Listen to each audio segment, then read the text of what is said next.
terima kasih. Selamat bertemu kembali dalam video pembelajaran akuntansi untuk UKM. Pada video pembelajaran ini, saya akan mencoba menjelaskan bagaimana kita bisa menggunakan aplikasi Excel untuk melakukan catatan akuntansi perusahaan kita.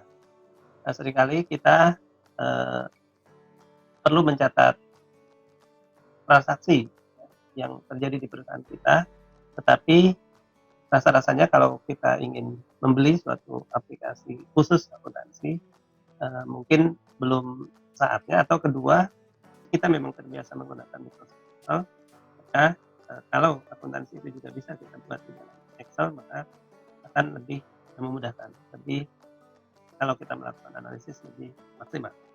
Nah, contoh di sini saya akan menyampaikan, misalkan kita memiliki, kode-kode akun, terbatas ya, supaya memudahkan dalam penjelasan ini.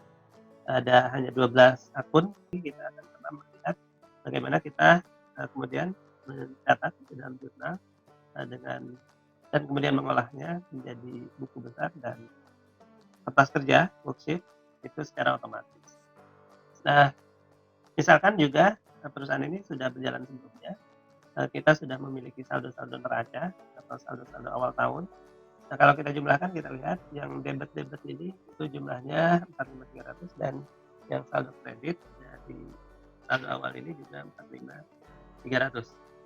Nah, misalnya sudah ada transaksi, ya transaksi juga tidak banyak di sini sebagai contoh saja. Nah, ini juga sebetulnya kalau kita, golongkan, ini transaksi ini merupakan transaksi jurnal penyesuaian antara jurnal, eee, umum, jurnal penyesuaian, ya nanti kita satukan nanti dalam satu. Nah, ini jadi bahan untuk kita olah nanti, seperti apa. Di daftar akun ini, untuk kita bisa mengolah di dalam jurnal secara, mudah, secara otomatis, memastikan jurnal-jurnal kita, mencatat akun-akun secara benar, maka, eee, kita akan buat tabel referensi berdasarkan nomor akun dan, nama akun ini.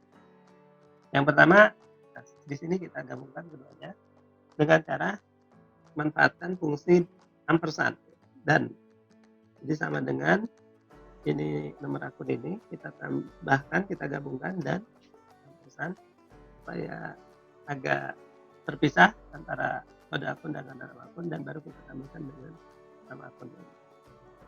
Tambah dan lagi, kemudian kita tambah ke akun ini, sehingga kita gabungkan antara nomor akun dan nama akun. Nah, seperti ini ya. Nah, jadi sekarang kita punya data referensi untuk penjurnalan. Nah, bagaimana yang dimaksud data referensi untuk penjurnalan ini kita gunakan di jurnal? Nah, caranya adalah di sini, kita punya formal jurnal, ya, formulir jurnal. Nah, di akun ini pada saat kita menjurnal, kita tidak ingin mengetik sendiri, tapi kita harus memilih di antara akun-akun yang ada. Nah, caranya adalah dengan kita, memasukkan di dalam kolom akun ini, yaitu data validation. Data validasi, kita klik di sini, pilih data validation. Nah, nanti akan diberikan, setting, validation kriterianya apa. Nah, kita sudah memiliki tadi daftar akun itu, sehingga, kita pakai validation kriterianya adalah daftar, ya, ini list, long list. Kemudian kita pilih list. Nah, sumbernya dari mana? Di sini, kita ambil, nah yang bahan yang sudah kita gabungkan. Nah, kita masukkan, nah sudah ada di sini, klik OK. Nah, jadi nanti keluar data validation. Nah, ini maksudnya adalah ketika kita menjurnal, kita tidak mengetik ya, tapi memilih keluar, pilihan daftar akun yang ada, yang boleh dipakai. Jadi menghindari dari kesalahan mengetik secara langsung. Nah, untuk biar berlaku di semua baris, ya kita copy ke klik, tarik sudut kanan bawah ini. Nah, misalkan kita akan menjurnal sampai 73 baris. Ya. Nanti kalau kurang, ya kita bisa tambahkan lagi. Nah, jadi semuanya nanti sudah memiliki combo box di sebelah kanan ini yang bisa kita pilih pada saat kita menjurnal. Baik, itu, langkah pertama untuk mengotomatiskan akuntansian, data perusahaan kita.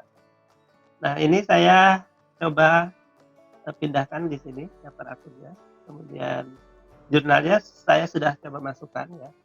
Jadi di jurnal ini kita masukkan adalah, data, saldo-saldo awal akun-akun perusahaan kita. Nah, saldonya berdasarkan yang, data soal bahan baku ini tadi, yaitu kas 970, piutang 4.600.000, gedung 30 juta dan seterusnya. Nah, di jurnal kita sudah masukkan semua sampai yang debit dan yang kredit sampai di sini. Nah, jadi kemudian sesudah saldo awal kita masukkan juga untuk transaksi yang biasa kita, lakukan. Nah, seperti di soal ini sudah ada kan. Nah, ini akan diproses seperti apa?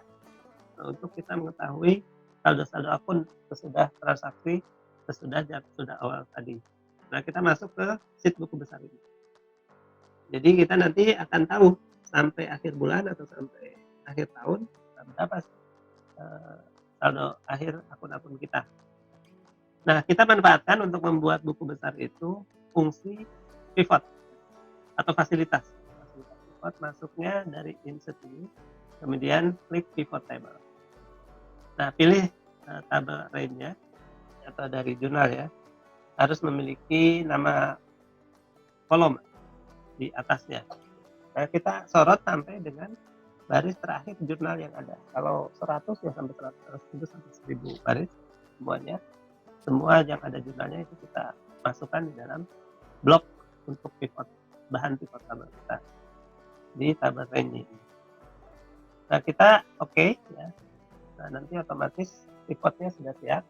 Nah, tinggal kita set seperti apa pivotnya ini. Nah, ini adalah karena untuk buku besar, yang pertama kita pastikan harus masuk adalah akun ya. Akunnya akun apa. Nah, buku besar itu kan mencatat transaksi per tanggal. Jadi sesudah akunnya kita set, kita tambahkan tanggalnya di barisnya itu. Jadi kas ini ada berapa transaksi, piutang ada berapa transaksi, jadi terlihat di situ. Nah, buku besar itu tentang apa? Tentang saldo. Jadi kita masukkan debit saldonya. Nah, kemudian juga kredit. Nah, tapi kalau default yang dimasukkan di sini adalah jumlah transaksinya. Nah, kita tidak penting jumlah transaksinya, bisa gitu, tapi yang kita perlukan adalah penjumlahannya, hasil penjumlahan nilai debitnya. Jadi nanti keluar nilai debitnya. Demikian pula yang kredit ya. Kita ganti defaultnya menjadi sum bukan pound. Nah, seperti ini. Nah, ini berarti buku besar kita. Cuma masih belum persis sama seperti buku besar yang seharusnya ya. Bedanya adalah ini menunjukkan saldo baik debit maupun kredit dari suatu akun. Tapi ini buku besar itu untuk mengetahui kas itu transaksinya apa saja sih, banyak enggak gitu ya, beban gaji apa saja sih, sehingga kalau ada kepentingan untuk menelusuri kita bisa menelusuri di sini dulu baru kemudian ke jurnal.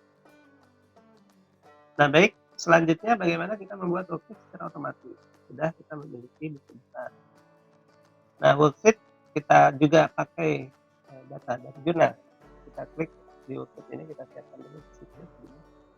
Nah, kalau worksheet itu kan sudah ringkasan ya. Kalau buku besar itu masih detail tapi di kelompok. Nah, kalau worksheet ini berarti kita akan pakai data yang sudah ada, yang sudah kita buat di daftar akun ini. Jadi kita arahkan ke sini sama dengan ke sini. Linkkan ke daftar akun di sheet daftar akun. Ya, sehingga masuk baris nama-nama akun, kita copy ke bawah sesuai daftar akun yang ada. Nah, baru kita masukkan saldonya, saldo debit, saldo kredit seperti kita menyusun buku besar. Nah, tetapi kita ini bedakan formatnya. Dan yang kedua, kita tidak perlu pakai pivot lagi di sini karena kita kan punya kas piutang ya. Nah, kita bisa sebetulnya untuk melihat saldo itu dengan langsung membuat namanya fungsi sum if. Jadi menjumlahkan jikanya apa? Jikanya adalah sesuai yang ada di parameter yang diberikan untuk melengkapi sum if ini. Itu ada range itu adalah apa yang akan kita jumlahkan, sumbernya dari mana. kriterianya, nah, ini harus sama dengan apa untuk yang kita jumlahkan dan yang dijumlahkannya mana. Jadi di sini kita akan misal menjumlahkan data dari jurnal, yaitu mulai akunnya harus ada akunnya ini, karena ini yang akan dicek nanti sampai ke debit kredit yang akan dicek untuk dijumlahkan. Sum if jurnal C2F5, koma. Nah, tadi yang diperlukan lagi adalah sesudah range adalah kriteria. Kriterianya apa? Kriterianya adalah yang sudah kita punya di sini. Cari dari jurnal yang jurnalnya adalah untuk kas. Jadi kita klik kriterianya ini adalah A2 ini. Worksheet A2.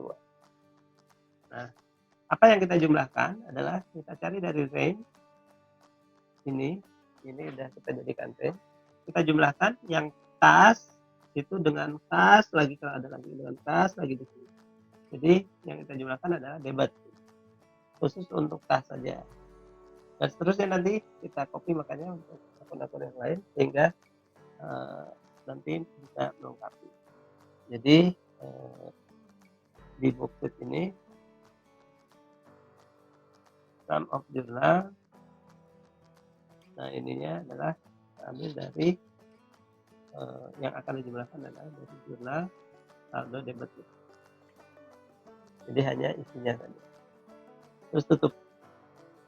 Oke. Nah, jadi berarti ada transaksi total debit ke kas adalah 9.270.000. Nah, ini akan kita copy ke bawah dan ke samping ya. Itu caranya dengan kita edit. Pertama yang akan kita copy-nya ini C2F45 ini kan range-nya C245 betul yang dari jurnal. Ya, tapi harus tetap ya. C2F45 itu tidak boleh berubah-ubah. Sehingga kita kasih dolar dua-duanya F4 ya. Nah, kemudian E2-nya ini gimana? Kriterianya adalah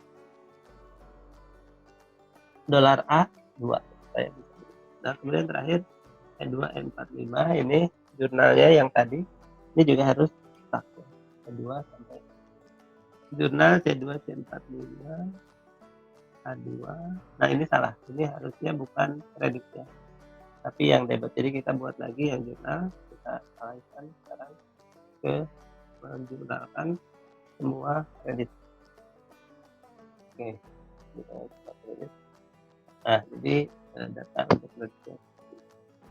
Nah, kalau kita mau cek lagi, kita jumlahkan 67.100, yang ini juga akan sama dengan ini dan ininya jurnalnya juga harus ditetapkan ya, diambil 10. Nah, sudah sama dengan 60.100 dengan debit. Nah, ini tapi masih belum saldo ya, yang kita harapkan ini jadi saldo. Kita pakai fungsi if, sama dengan if jika debit lebih besar dari kredit, kita ambil saldo itu adalah debit minus kredit. Jika tidak, kasih angka 0, katakan 0. Nah, ini berarti saldonya ada 14 juta. Ini bisa kita copy ke bawah. Nah, tapi kalau yang di sini harus dibuat lagi sama dengan if. Nah, sekarang kita cek apabila C ini lebih besar dari D, maka kita minta Excel memberikan nilai sama dengan kredit dikurangi debit. Nah, jika tidak, kasih 0. Jadi 0 untuk S. Yang lain, nah kalau yang ada debit, tidak ada kredit, tidak ada debit. Nah, tinggal kita masukkan mana yang masuk ke income statement dan mana yang masuk ke neraca. Jadi sekarang kita lebih mudah ya, tinggal tambahkan untuk neraca dan untuk rugi laba. Yang rugi laba yang beban dan pendapatan kita pindahkan ke manajemen, yang neraca kita pindahkan kas, piutang, gedung, akumulasi kemiskinan, dan utang. Nah, ini saya kira sudah masuk dalam bahasan di akuntansinya. Jadi demikian barangkali yang bisa disampaikan terkait dengan bagaimana menggunakan Excel untuk pencatatan akuntansi. Terima kasih atas perhatiannya. Sampai jumpa dalam video pembelajaran berikutnya. Assalamualaikum warahmatullahi wabarakatuh.